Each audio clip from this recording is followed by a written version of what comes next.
Hey there, good morning. Happy Wednesday at 7:30. Welcome to Breakfast with Bridgett, live on News 6 Plus and clickorlando.com. I'm your host, Bridgett Ellison. We're going to get you ready for your day with some weather, traffic, some headlines. Today we have a live interview coming up with Michelle Sprizzell from Harbor House to talk about Paws for Peace. Go ahead and mark your calendars for April 27th. It is coming up fast, a great day to support survivors of domestic violence and their whole family, including their furry friends and family members. So they do a lot of support for families who are also trying to keep their pets in the household as they go through domestic violence. So we have all those details coming up in a fun event that's coming up on April 27th. But first, I want to help you get ready to head out the door. Meteorologist Candace Campos is in the Pinpoint Weather Center this morning. And you know, we talked about how Monday was the coolest day in that 7 days. So today, this is a hot hump day then. Yes, it is, Bridgett. Candace, What? I didn't say anything. Too early. I did not say anything. All right, yeah. I always walk right into these. Okay. She's got the look. Temperatures, today, Bridgett, we're back into the mid to upper 80s. Along the coast, we could stay near 80 just because we have that nice onshore breeze kind of caps those highs today. But across our inland zones, it is going to be certainly a warm Wednesday. Temperatures for today between about 87 and 88 degrees. So let's take it to the maps. You know what? Listen, at the end of the day, we're used to heat in here in Central Florida, but it's certainly going to be kind of a shock to our system over the next few days because we haven't seen the heat and the dry air that we've seen for the last couple of days. The dry stretch, the hot stretch. This isn't something we've seen since about like mid-September, mid-October. So yeah, certainly a warm start already across Central Florida. This is taking a live look outside from Port Canaveral. We're in the low 70s at this hour, although it feels a little warmer there at 75 degrees. Elsewhere in Central Florida, we're pretty much all in the mid to upper 60s, low 70s there through Titusville and Melbourne, Mico, also sitting at 72 degrees. So this is the best time to really just remind you about watering your plants and your lawn. But this is not the good time to do it, and I'll explain why in just a second. But as we take you here throughout the next few hours, highs are going to be back into the upper 80s, up to about 87 degrees. We're already going to be surpassing our average by about 1 o'clock in the afternoon. So still unseasonably warm. We do have that onshore breeze still, which will continue to keep temperatures in the 80s for one day and one day only, because by tomorrow, we'll be right back up into the 90s, and we're going to stay there for the next few days. Looking at our lows for tonight, early Thursday morning, it's going to be, again, the same story as today. Mild start. Could see some patchy fog in the forecast early tomorrow morning as well. But there's not much to talk about when it comes to any changes in our forecast. We have this big bully of a system. It's dominating the southeast, this big dome of high pressure that's going to basically keep that sinking, dry, hot air in place and not allowing any of these fronts you see up to our north from moving into Central Florida. We're tracking severe storms across the north, trying to make their way here into Central Florida, and they basically get a roadblock and really not allowing for any changes in store. So not only is it going to be hot, it's going to be dry. And meteorologist Jonathan Kegas, who's in for Tom Sorrells this week, left this graphic, and I just love it because it just reminds us that our dry season wasn't as dry as usual. So currently we're at 5 days with not even a trace of rain at the Orlando International Airport. We're expecting the next 5 days to be as dry. Now, if that happens, it will be the longest stretch without a trace of rain since middle of October. So that just kind of tells you that, we actually did really well for our dry season with getting those kind of rainy days for the past couple of months. So besides it being dry, it's going to be extremely warm. Look at your Saturday and Sunday forecast. Again, we're going to get into the 90s tomorrow, stay in the 90s through Sunday. Saturday still looks to be the hottest day of the week. We're cranking up that heat a little more than yesterday's forecast, up to 94. If we hit a high of that, it'll be over 200 days since we've seen temperatures like that. So again, we're used to this heat. It's just we haven't seen it in so long. You're going to feel it. And my kids were even starting to complain about it. It's so hot. It's so hot. You're like, it's only the upper 80s. Wait until the weekend. So as we get results here with your full 7-day forecast, you can see that 90-degree stretch. We'll get it for about 4 days. Then come Earth Day on Monday. Finally, that high. It's going to kind of flatten out a little bit, and that's going to allow a cold front to try to make its way into Central Florida. And as it does, it will bring chances of rain back to about 30%, maybe keep us back into the 80s. Still running above average throughout at least the next 7 days, but you really want to make sure that you are watering your plants and your Mm-hmm. lawns at the correct time. I don't know about you, but my water bill is always through the roof. It's not cheap, Mm-mm. which I continue to try to remind my children as they take usually warm showers, long showers. And Mm-hmm. the best time to water your lawn and your plants is between 4 a.m. and 7 a.m. That is when the ground is basically, the pores are open and ready to accept that rain or the water. um, if you decide to water your lawn or your grass like the middle of the day, you're losing up to 65% of that water. So you're just spending money, and it's literally going down the drain. It's Mm-hmm. it's it's the most useless way You of might as well watering your pour it in the lawn. road. Mm-hmm. Exactly, exactly. And then it's also a reminder that starting March, we have new watering days. It all depends on whether you have an even or odd address, and that's Mm-hmm. dependent on what day you're supposed to be watering your Right. plants or you're running your sprinklers. So you can always check on your county's website, and they break it down there. But just don't. Yesterday I was driving around, and I saw so many people with their sprinklers running in the middle of the I day, know. I and I was like, know. you're And wasting so much money. oh yeah. And it's like, you at least it bumps up to 2 days a week around this time of year, right? That you can do. Right, But you just need to check right. the days. So, You but gotta just don't, check yeah, your don't dates. waste the effort on a daytime 65%. sprinkling. Yeah. Yeah, no, no, no. So Good that's your friendly advice. neighborhood reminder. Yes, ma'am. Well, we'll try to keep it cool. All right, And I'll see you soon. I'll see you, all right. well, for cut in soon. Okay. Well, About happy 45 hot minutes. hump day. Yes. I'm gonna try my best to make it through. And Too. field day is coming up later this week too. So again, gotta keep the kids cool and hydrated Yeah. for that. So It's also Fox Day at Rollins College that's today. right. So, Now that's a good day to have Fox Day. yeah, head out to the beach. I just posted on Facebook. I said, Rollins College students better either be poolside or beachside, because that's what I would Hmm. be doing if I Yeah, was a don't college waste it. student. Right. Don't waste it. Do it. Hmm. All right. Thanks, Candace. All right. Bye. Bye. Okay, we want to check in with traffic. It's been a busy morning traffic wise, and Trooper Steve is not too pleased with sort of the way some things unfolded this morning in some of those big backups, especially Seminole County. Good morning. Yeah, Seminole County tends to behave in the morning. Good morning, Bridget.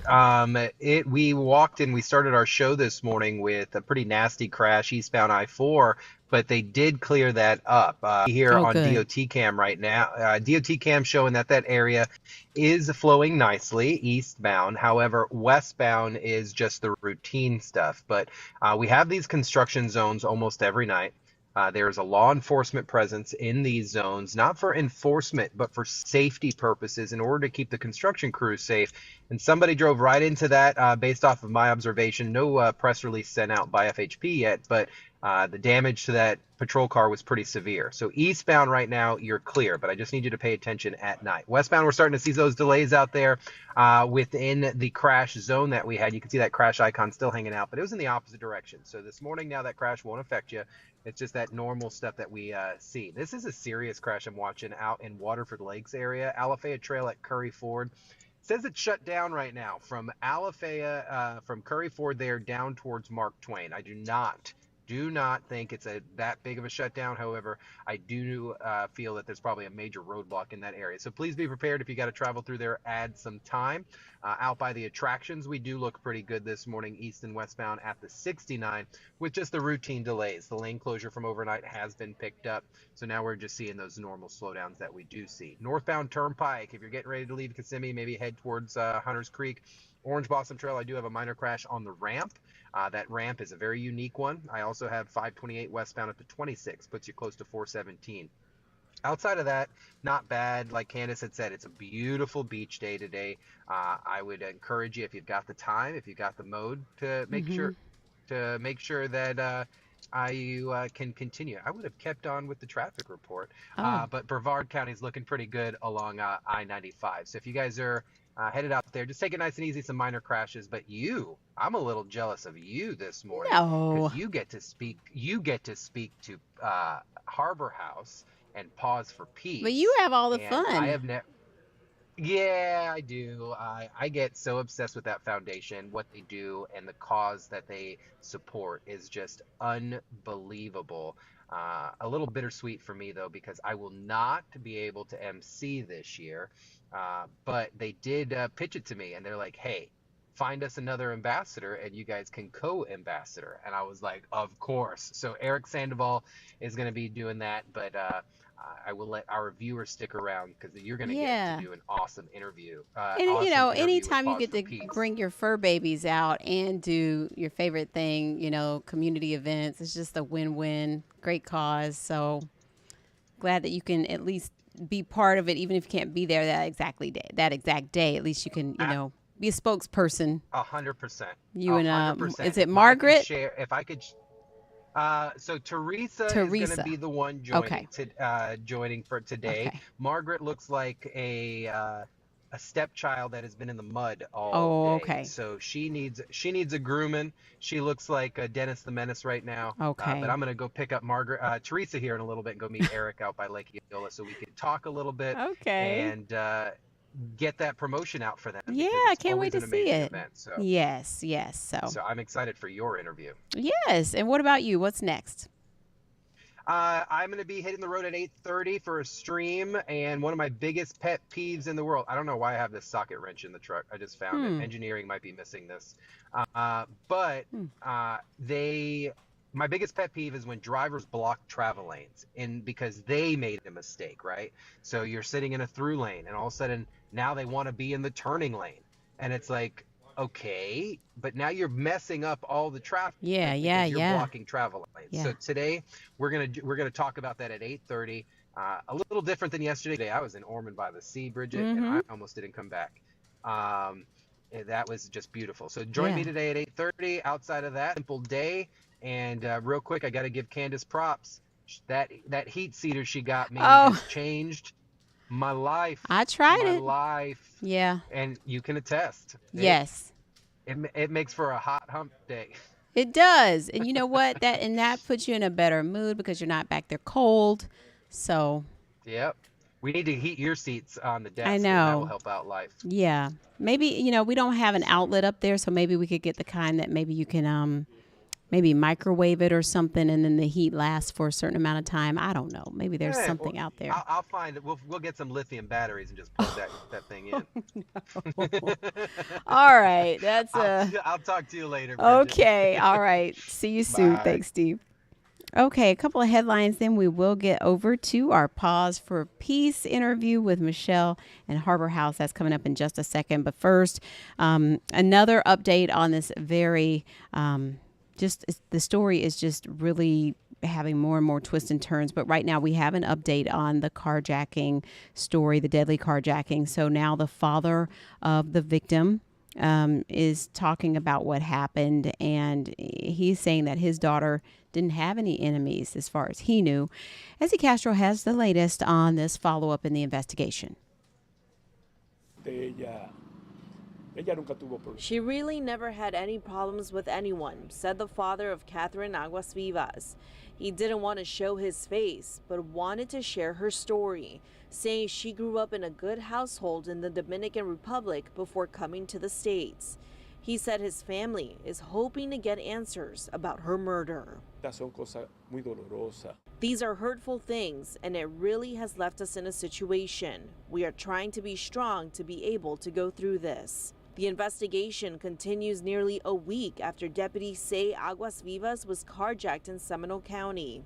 Sheriff Dennis Lima also revealed more details about the case on Monday, following the arrest of an Orange County deputy accused of leaking confidential information about the case to Aguas Vivas' husband. You are being held on eavesdropping and illegal interception of communication, a third-degree felony. So we'll keep you updated on this as more She really information never had any unfolds. And that problems was with- Ezzy Castro reporting there. Some news out of the political world, some sad news in the Florida political world. Former Florida Governor and U.S. Senator Bob Graham has passed away.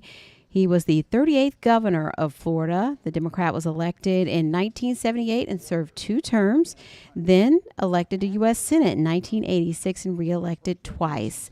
Bob Graham was 87. Now we want to get to a special feature interview this morning with Michelle Spurzel, CEO of Harbor House, which of course is a wonderful resource in the community for those who are dealing with domestic violence. And we have the 13th annual Paws for Peace Walk and Run coming up, and she is here with some friends to tell us all about the details. Good morning. Good to see you again, Michelle. Good morning, Bridgett. It's been wonderful to hang out with you guys this morning, seeing Candace and also seeing Trooper Steve. Yeah. So such a great partnership that we have with you. We really enjoy it too. Everything is just for a great cause. It all goes back to Harbor House, of course, helping survivors and their family members get through domestic violence in their household. So when it comes to the household, many times pets are something that can hold people back from, making a move. And that's sort of what Paws for Peace developed out of. I've been here 14 years, and I remember the first year you did this, and it was just, it was out of a need that you saw, right? Absolutely. So pets are often the first victims in a family of domestic violence. And so if there's animal abuse happening in a home, it is 90% likely that there is also domestic violence happening in the home. And so our job, as far as being advocates and providing services to survivors of domestic violence, is to make sure that when someone makes that really hard decision to leave, that they can bring their entire family with them. And that absolutely includes the pets. And so having that is a life-saving and life-changing program on our emergency campus. Every year we have animals that are coming in that have been abused. And so we have an entire medical fund that's been set up. We spend right around $10,000 every year just providing preventative and then also reactive medical services. We've had animals that have come in that have been kicked with broken bones, that have been mats all over them. In the past few years, we've had a few pets that have come in that have been stabbed, or their necks have been cut. And so it's a really important, like I said, life-saving program for the pets. And the other side is that it gives us the opportunity to say to someone, do you have pets? Can we safety plan with you about that? And also you can always bring them in. And when you come in, we'll help take care of them as well. And like you said, that's a big reason why people stay sometimes, because they're worried about losing them or more abuse happening if they are not there to take care of them. Absolutely. And when you think about the fact that pet ownership in the United States has gone up because of COVID, so 66% of households in the United States have at least one pet. And when you think about the fact that domestic violence is 1 in 4 women and 1 in 7 men, and that just really shows that when someone is calling, the likelihood of them having an animal in the house is incredibly high. And so we want to make sure that we can keep the entire family safe. And when it comes to dealing with domestic violence case by case, there's so many layers and there's just a wide spectrum. Can you speak to, we think of Harbor House and we think of people maybe like in an emergency situation and needing to flee, but it's just not always that case. You help with so much more. That's a great question. And so we help people with the entire journey when it comes to domestic violence. So when someone is really thinking about leaving, it's not going to be like, I'm going to leave and I'm going to go today. That does happen, but that is not the normal case. And so we have advocates that are out in the community who can help somebody plan for it. So it might be that they're calling our emergency hotline, which we do have a crisis hotline, and they can put that survivor in touch with a lot of different people within our network. It might be that you want to file an injunction for protection, or some people call it a restraining order. And we have 4 attorneys that can help you with that process. They can offer free legal advice, but they can also represent. And we also have advocates that are on the 5th floor of the courthouse. And so if someone wants to find out more about an injunction, they can go to the courthouse, and they don't have to go to the clerk of court's office. They can go up to the 5th floor and talk to one of our advocates, and then also be put in touch with one of our attorneys, or they can call the hotline. We have support groups for individuals who are experiencing domestic violence. We have support groups for individuals who might be concerned about a friend or a family member that's experiencing domestic violence. But then we have the other end of the spectrum where we're in the schools and we're talking to children and we're talking to teens about healthy relationships, about how do you talk about violence, how do you talk about bullying, how do you talk about healthy relationship, what does respect mean, what does consent mean. So we're really on both ends of how do we Mm-hmm. prevent domestic violence Mm-hmm. from happening? How do we stop domestic violence from happening? How do we stop dating violence from happening? To really being there when someone's trying to prepare to leave by safety planning with them, getting them their injunction for protection, all the way through to the emergency shelter. And Mm-hmm. I'd be remiss if I don't mention our really amazing partnerships that we have with law Mm-hmm. enforcement. We have advocates that are co-located with law enforcement. And so if law enforcement is out on a domestic violence call, they're talking to the survivor and they say, you know what, Harbor House is there. Have you ever heard about them? And they say, no, I'm interested in finding out more. Then law enforcement can actually have that survivor call us and we can really put that connection right away. So we're really there for different parts of the journey Mm-hmm. and the entire journey. And I love that component of working with young people and sort of fostering that nurturing so that they are more aware of what is healthy, what's not healthy as young, as young individuals as they move Yeah. ahead in life so that they can recognize what's safe, what's not safe, what's a red flag. And then, Yeah. that fosters healthier relationships for them and as they move forward in their lives. So that's awesome, as well as healing. Yeah, because you learn what you see at home. And Mm-hmm. if there's violence in the home, then that's what you're going to learn. Mm-hmm. And so that's one reason why we're there to break the cycle. I'm going to tell them that, you know what, that might be what you're seeing at home. And I'm sorry that that's what you're experiencing. But there's another way. There's other ways to have relationships. Mm-hmm. That's awesome. So Pause for Peace. It's a fun day. Yeah. You can come out with your pet. You don't have to have a pet to come out, but tell us about the event. This year you have a fun theme, a safe space for all. So it's a sci-fi space costume theme.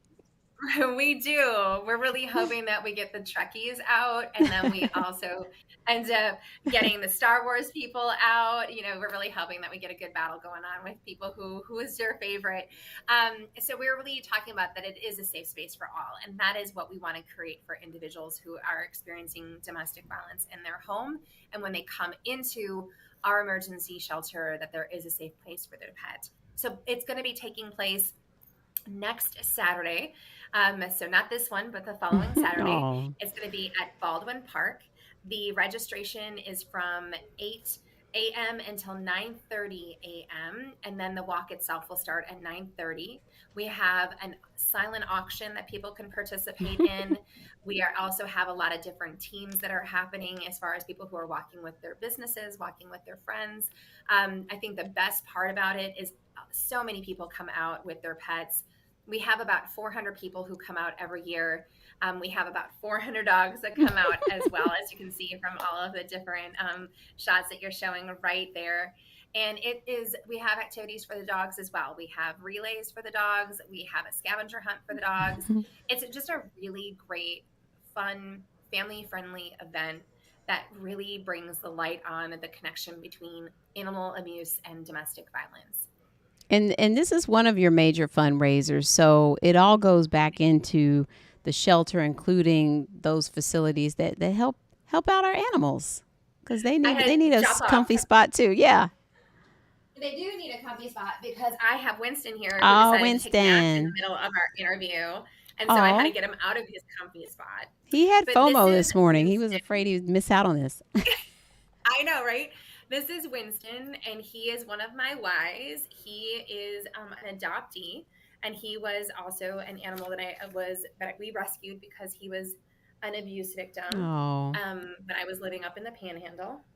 And so, we have to make sure that we have services available for the entire family because he is my family. Right. And it's like you just couldn't imagine. It's hard enough to pick up and leave home and then to feel like you can't take everyone with you is just heart-wrenching. And so, and sometimes that can be the difference between life or death, unfortunately. Absolutely. And the unconditional love that we get from our pets, that helps the survivor and her family heal. And I mean, you brought a really good point. It's that it's heart-wrenching. And then I would hate to be a mom that would need to explain to my kids that, we are leaving, but we can't bring our dog because there isn't Yeah. space for them, or we can't bring our cat. I know we've been talking a lot about dogs, but Mhm. we have dogs and cats, we have birds, we've had a lot of bunnies come in as well. And so it's really for any type of family pet. That's awesome. Well, we're so grateful that this resource is there at Harbor House for families with pets, so that that doesn't hold them back, and that everyone can come out and support.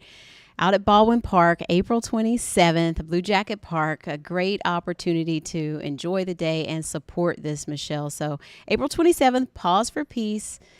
Hope to see you there that morning. And Michelle, thank you for joining us with all the details. And Winston. And Winston will always like, I'm looking out the window and bark. Bye, He Winston. says, go, everybody, Yeah. come. Right on point. All right, Michelle, we'll see you soon. Thank you so much for being with us. Thank you. All right. Bye. Told you Winston was talking too. Okay, well, that's going to wrap it up for us this morning. We will be back tomorrow at 7:30. We have a special guest to talk to us about being a new mother and some of the things that no one tells you. So I'm excited about that. And I'll see you at noon today with more news, weather updates. And up next is Weatherwise right here on News 6 Plus and clickorlando.com with Jonathan Kegas and Trooper Steve's on patrol at 8:30. So keep it here. Have a great day.